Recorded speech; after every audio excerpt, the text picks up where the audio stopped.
আমি এক্সপোজ করার পর তোমার গেম প্লে কোয়ালিটি চেঞ্জ হয়ে গেছে কেন? সো বৃষ্টি, তোমার মধ্যে এত অহংকার কেন? স্ট্রিমের টাইটেলে নিত্যদিনে আই লাভ ইউ কেন লেখো? স্ট্রিম চলাকালীন হঠাৎ একদিন লাইট অফ হয়ে গেছিল, তোমার তো অমন রিয়াকশন ছিল কেন? গেমারকে বিয়ে করব। তো তোমার দিনে প্রতিদিন মেকআপে কত খরচা যায়? ওকে, রিলেশনশিপে গেছো কখনো? তোমার নিজেকে কি মনে হয়, আনরেটেড স্ট্রিমার নাকি ওভাররেটেড?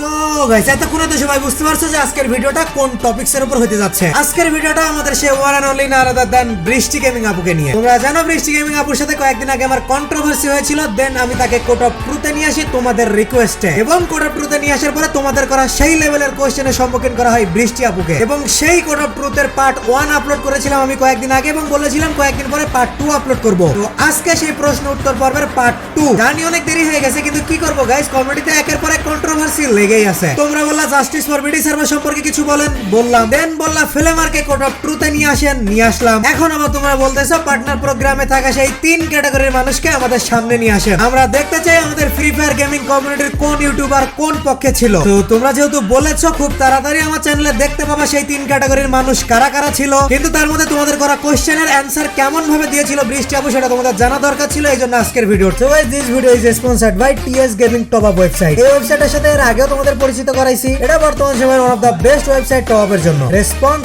রেসপন্সিবিলিটি, ট্রাস্টেড এবং সেফ সবকিছুর বিবেচনায় এটা সবার আগে। তো তোমরা যারা PUBG, free fire, call of duty যে কোনো গেমের যে কোনো ধরনের টপ আপ করতে চাও, তারা আমার ডেসক্রিপশন বক্স এবং পিন কমেন্ট থেকে নিরাপদে টপ আপ পেজটি থেকে ঘুরে আসতে পারো। আগে বলে রাখি, ফ্লেমারকে ডেকে নিয়ে এসে যেমন আমি কোড অফ ট্রুথে ওপিনিয়ন দিছিলাম, ভালো খারাপের পার্থক্য করেছিলাম, এইখানে কিন্তু তেমনটা না। এইখানে বৃষ্টি আপুকে তোমরা যে কোশ্চেনগুলো করেছিল, জাস্ট সেই কোশ্চেনগুলো করছি, সে তার মতো করে অ্যানসার দিয়েছে, আমি যা শুনছি। এবং আজকের পার্টে থাকতেছে কোড অফ ট্রুথের সবথেকে ইন্টারেস্টিং পার্ট, অর্থাৎ সেই র্যাপিড ফায়ার কোশ্চেন, যেখানে ইন্ট্রোতে অলরেডি দেখছো কত রোমাঞ্চকর এবং ইন্টারেস্টিং কোশ্চেন করা হয়েছিল বৃষ্টিকে। সো ভিডিওটা তো অনেক জোশ হইতে চলেছে, তো একটু টাইট হয়ে বসো, এন্ড লেটস স্টার্ট ব্রাদার।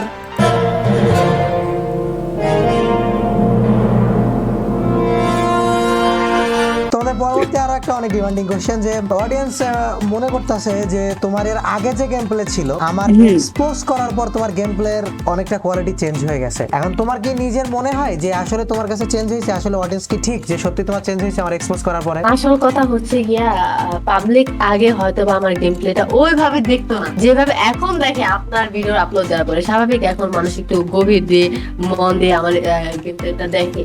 তো এখন মনে হচ্ছে, এই কারণে পাবলিকের মনে হচ্ছে হয়তো আমার গেম প্লে চেঞ্জ হয়েছে। আসলে কিছুই না, গেম প্লে কিন্তু সবার সবসময় একরকম থাকে না।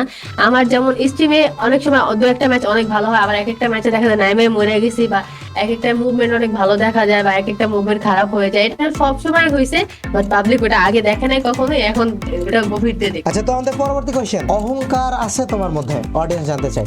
অডিয়েন্স জানতে চায়। এখন আমার যেটা বলা সেটা তো আমি বলবোই, এখন বাকিটা অডিয়েন্সের ব্যাপার। অডিয়েন্স কি বুঝবে, বা অডিয়েন্স আমাকে কিভাবে দিবে সেটাই। অডিয়েন্স শোনো, এখানে অডিয়েন্সই কোশ্চেন করছে যে তোমার মধ্যে এত অহংকার কেন, তাই আমি বলছি। সেটা তো আমি বুঝাই দিতেছি, আমার মধ্যে কোনো অহংকার নাই। আমি কখনোই অহংকার করে কোনো কথা বলি না। যদি কোনো কথা বলিও, সেটা কথা পৃষ্ঠে। আমি কখনোই নিজেকে অহংকার করে কিছুই বলি না। যেমন আমার মধ্যে কোনো অহংকার নেই। কেউ যদি এসে বলে চাপু তোমার ফ্রেন্ড লিস্টে জায়গা আছে, আমাকে দিবা, আমি কখনোই বলি না যে না জায়গা নাই। বা যদি আমার ফ্রেন্ড লিস্ট পুরো থাকে, আমি খালি করে তাকে ফ্রেন্ড লিস্টে নেই, কারণ সে এত ভালোবাসে একটা কথা বলছে। আমি কাউকে কখনই কোনো কিছু বিষয়ে কোনো কিছুতে না করতে পারি না। আর আমি অল্পতেই সবার সাথে অনেক ক্লোজ হয়ে যায়, মিশা যায়। এটাই হচ্ছে আমার একটা প্রবলেম।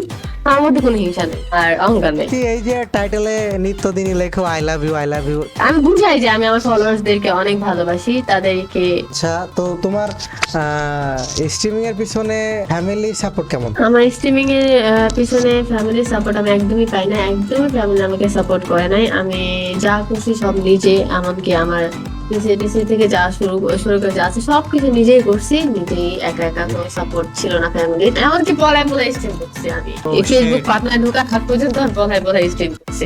সাপোর্ট করছে পরে। এই কারণে তো আমি বললাম তখন যে আমার মনে হয় যে আমি যে জায়গাটায় আছি, যতটুকু পর্যায়ে আছি, আমি যোগ্য এই জায়গায় থাকা। আচ্ছা, তো এবার মোস্ট ফেভারিট একটা কোশ্চেন, একদম মন থেকে অ্যানসার দিবা। ধরো তুমি স্ট্রিমে আসো বা যে কোনো কিছু করতেছো, হঠাৎ করে ইউটিউব থেকে নোটিফিকেশন আসছে এইচটিসি এর ভিডিও মেনশন দা বৃষ্টি গেমিং, কেমন মনে হয়? আল্লাহ, এটা হয়েছিল আমার সাথে। সেদিন আমি স্টিমে ছিলাম আর ঠাস করে একটা আপনার ভিডিও মেক করছেন আমাকে দিয়ে, জাস্ট ভিডিওটা মেবি। তো আমি বললাম আয় ভাই আবার কি ভিডিও মেক করছে আমার না। তো আমার অনেক ইচ্ছা ছিল যে যাই ভিডিওটা দেখি। তো কতক্ষণ স্টিম করতে থাকলাম, তখন আর সহ্য হলো না, না যায় দেখে আসি। পরে আমি ভিডিও স্টিমে সাউন্ড পাউন্ড সবকিছু অফ করে যায় ভিডিওটা দেখলাম, এই আর কি। মানে তো ই লাগছে ভাই ভাই কি ভিডিও বানাইছে, আবার কি হবে হ্যান ত্যান। মানে আমার ভিডিও দেখার জন্য তর সইতেছিল না। ওকে, তো এটা গেল না হয় তোমার যে পরবর্তী অবস্থা, কিন্তু যখন হুপ করে দেখো নোটিফিকেশন আইছে তখন মনের মধ্যে ফিলিংসটা কেমন হয়? রাগ হয় যে আরে কি করলো, এখন রাগ হয় না না নাকি? না, এরকম কিছু আমাকে নিয়ে কেউ ভিডিও মেক করলে যে আমার রাগ হবে এরকম কিছুই না। আমি কি করি, মাঝে মাঝে দেখি টিকটকে অনেকে আমাকে রোস্ট মোস্ট করছে, হাবিজ আমি ভিডিও বানাইছে, আমি তো ওগুলোতে একটা কমেন্ট করে দিয়ে আসি। ফেসবুকে দেখি অনেকে আমাকে নিয়ে মিমস বানাইছে, যাই সুন্দর একটা কমেন্ট করে দিয়ে আসি, আমার এগুলো না রাগ হয় না। তো আমাদের পরবর্তী কোশ্চেন অনেক দারুণ একটা কোশ্চেন। তোমার ওই যে একটা মিমস ভাইরাল হয়েছিল স্ট্রিম করা অবস্থায় লাইট অফ, তো তখন তোমার যে রিয়াকশনটা ছিল এই সম্পর্কে তোমার কিছু বলার আছে? দারুণ ভাইরাল হয়েছিল কিন্তু কমিউনিটিতে। হ্যাঁ অনেক, এমনকি ইউটিউবারদের পার্সোনাল আইডিতেও দেখি আমাকে আমার এটা মিমটা আপলোড করছে। তো এটা হচ্ছে আমরা যতই সুন্দর হই রাত্রে কিন্তু লাইট অফ থাকলে কারোই চেহারা দেখা যাবে না। আর এত সুন্দর না মানুষ যে রাত্রে লাইট অফ হয়ে গেল তারা কি চকচক করবে বা দেখা যায়। মধ্যে হঠাৎ করে লাইটটা অফ হয়ে গেছে, তো হঠাৎ করে লাইটটা অফ হয়ে গেল স্ট্রিমের মধ্যে, তো আমি চমকাই গেছি, কিরে ভাই লাইট অফ হয়ে গেল কি, এরকম একটা বিষয়। তখন আমার ইটা ছিল, রিয়াকশনটা ছিল ওইরকম, কিরে লাইট অফ হয়ে গেল। তো মানুষ এটাকে কিভাবে নিয়েছে কে জানে, যাই হোক আর কি মনে করছে জানি না।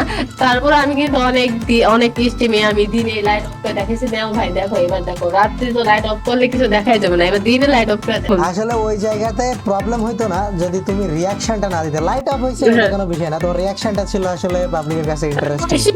একটা রিয়াকশন। আচ্ছা, তুমি যে ওয়াচিংটা লস করছো, মানে যেটা তোমার রেকর্ড সংখ্যক ওয়াচিং ছিল, বর্তমানে তোমার যে ওয়াচিং এটা নিয়ে কি খুশি?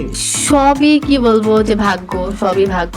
হয়তো বা ওয়াচিং ছিল কমে গেছে, একটু তো খারাপ লাগবে, স্বাভাবিক খারাপ লাগতেছে, বাট আমার নিজের প্রতি বিশ্বাস আছে, আল্লাহর রহমতে আবার আমি ওয়াচিং বাড়াই ফেলবো। আচ্ছা, বর্তমানে তোমার ফেস দেখে মনে হয় যে তুমি স্ট্রিমিং এ অনেক বেশি এফোর্ট দিছো, তো এখন বর্তমানে তুমি যে এফোর্টটা দিছো এই অবস্থায় তোমার ওয়াচিং কত আসলে তুমি খুশি? বর্তমানে তোমার সিচুয়েশন সবকিছু মিলায় এখন এই সিচুয়েশনের মধ্যে ওয়াচিং কত আসলে তুমি খুশি? এভারেস্ট 4K 5K থাকলো সমস্যা না, আগের মতো ওরকম 10K 12K দরকার নেই, এভারেস্ট 4K 5K থাকলো আমি খুশি। তবে বৃষ্টি, তো আমরা ভিডিও শেষের দিকে চলে আসছি, এবার চলো দারুণ আরো একটা ইন্টারেস্টিং কোশ্চেন যেটা সবাই জানার আছে, আমারও জানার আছে, পুরো অডিয়েন্স জানতে চাই যে এই যে সমস্ত কন্ট্রোভার্সি, সমস্ত আপস অ্যান্ড ডাউনস, তোমাকে নিয়ে যে এক্সপোজিং, যে প্রুফ, সবকিছু তুমিও আমাকে স্টেক দেওয়ার যে ঘটনা, সবকিছু নিয়ে যে বিশাল একটা হাইপ তৈরি হয়েছে, এইগুলা সমস্ত টোটাল ওভারঅল ঘটনা নিয়ে তোমার কি কিছু বলার আছে? আমার তেমন কিছু বলার নাই, আমি জাস্ট এটাই বলবো যে এইসব কন্ট্রোভার্সি, এইসব ঝামেলা টামেলা এগুলো আমার ভালো লাগে না। হয় যদিও আমার কোনো ভুল থাকে, আমি যদি কোনো ভুল করেও থাকি তাহলে আমি অবশ্যই অডিয়েন্সকে সরি বলবো এখানে। যদি আমাকে মনে হয় তাদের সাপোর্ট করার মতো তাহলে সাপোর্ট করো। আমাদের পরবর্তী কোশ্চেন, লাইভে এসে এত ন্যাকামি কেন করো? আমি কিন্তু ন্যাকামি করি না, সত্যি আমি যেমন আমি তেমনই। কেউ বলতে পারবে না বৃষ্টি গেমি স্টাইল করে কথা বলে, বৃষ্টি গেমি ভাগ করে কথা বলে, আমি কিন্তু কিছুই বলি না। মাঝে মাঝে দু একটা কি এখন দু একটা আলাপ করে কথা বলে, যেমন এখন দু একটা মানুষের দেখে দেখে যেমন শিখি, এখন দু একটা বলি। এইচটিসি কে নিয়ে তোমার কি ওপিনিয়ন? আমি জাস্ট এটাই বলবো, আমার যতটুকু মনে হয় অন্যান্য রোস্টারদের থেকে আপনার কন্টেন্ট গুলো একদমই আলাদা, আর অন্যদের থেকে বেটার। তো আমার মনে হয় যে আপনি অনেক তাড়াতাড়ি আগাই যাবেন, এটা আমার মনে হয়। আর আগাইছেনই তো, আমি কিছুদিন আগে আপনাকে কতদিন আগে 50,000-এর উইশ করলাম। ওকে গাইস, তো আমাদের কোড অফ ট্রুথে সবসময় একটা ইন্টারেস্টিং পার্ট থাকে যে র্যাপিড ফায়ার, সেখানে ক্রিয়েটরকে জাস্ট 3 সেকেন্ড সময় দেওয়া হয় তার কোশ্চেন অ্যান্সার দেওয়ার জন্য, শর্টে তার অ্যান্সার দিতে হয়। তো আজকে আমরা র্যাপিড ফায়ারে মোস্ট ডিমান্ডিং এবং ইন্টারেস্টিং কোশ্চেনগুলো করা হয়, তো আজকে আমরা করব, যেহেতু এটা কোড অফ ট্রুথের একটা নিয়ম। তো বৃষ্টি, আর ইউ রেডি র্যাপিড ফায়ারের জন্য? ইয়েস। তোমার নিজেকে কি মনে হয়, আনরেটেড স্ট্রিমার নাকি ওভাররেটেড? আমি ওভাররেটেডও বলবো না, আন্ডাররেটেডও বলবো না। আমার মনে হয় যে আমি যতটুকু আছি ঠিক আছি, একেবারে অনেক ভালো একটা স্ট্রিমারও না, একেবারে খারাপ একটা স্ট্রিমারও না। আমার থেকে অনেক ভালো স্ট্রিমার আছে যারা আমার থেকে অনেক ভালো কাজ করে বা অনেক আগে আছে আমার থেকে, আর আমার থেকে আরো স্ট্রিমার আছে যারা আমার থেকেও একটু খারাপ কাজ করে বা আমার মতো না। আমার মনে হয় আমি মাঝামাঝি আছি, খারাপও না ভালো। কমিউনিটির সবথেকে ফেভারিট ইউটিউবার কে? জিহাদ। মেয়ে ইউটিউবার বা স্ট্রিমারের মধ্যে সবথেকে ফেভারিট কে তোমার?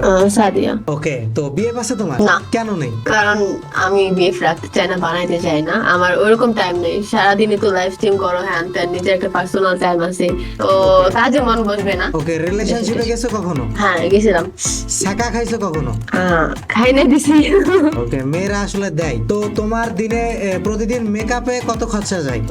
প্রতিদিন মেকআপে কত খরচা যায়? আমি তো মনে হয় মেকআপের জিনিস কিনি না, খুব কম। ধরেন মাসে বা 6 মাসে বা 2-3 মাস পর বা বছরে একবার এরকম আমি খুব কম কিনি। আমার মেকআপের খরচ কম যায়, বিকজ আমি যখনই বাইরে যাই বরখা পরে যাই, বরখা ছাড়া যায় না। আর যাই স্টিমে একটু মেকআপ করে, তাও তো মুখে তেমন কোনো মেকআপ লাগে না, জাস্ট লিপস্টিক বা আইলাইনার এতটুকু, বেশি কিছু না। তো আমার মেকআপে যায় না টাকা। ওকে, তাহলে তুমি যে বেশ দারুণ করে স্ট্রিমে আসো প্রতিদিন দেখি, ওটা তোমার নিজেই তৈরি করো ওই লুকটা? ওটা জানি না আমি কেমন তৈরি করবো, হয়তো বা আল্লাহ দিয়েছে ওইরকম একটা লোক, দেখার চোখটা সুন্দর, তাই মেবি আমাকে সুন্দর লাগে। रे बाबा रे बाबा रे बाबा, अरे देवा देवा देवा, मैं तो तेरे को हरामी समझता था, तो राम निकला रे, देव मानुस निकला रे।